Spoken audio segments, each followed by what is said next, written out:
Price the lord. ആവേ മരിയ. ദിവ്യരഹസ്യം നിറഞ്ഞ റോസപുഷ്പമായ റോസമിസ്റ്റിക്കയായ പരിശുദ്ധ കന്യാമറിയത്തിൻ്റെ തിരുനാളിൽ ഒരു വചനം ജോസഫ് നിദ്രയിൽ നിന്ന് ഉണർന്ന കർത്താവിൻ്റെ ദൂതൻ കൽപ്പിച്ചതുപോലെ പ്രവർത്തിച്ചു.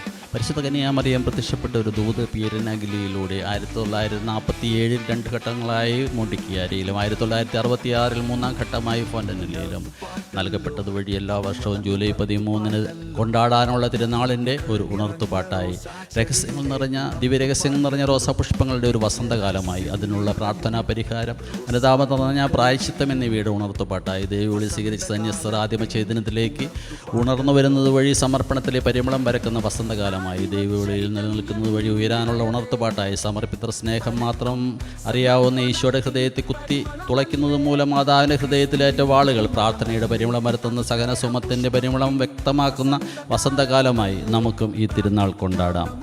പ്രാർത്ഥന, പ്രായശ്ചിത്ത പരിഹാരം എന്നിവ അനുഷ്ഠിക്കുകയും ചെയ്യും.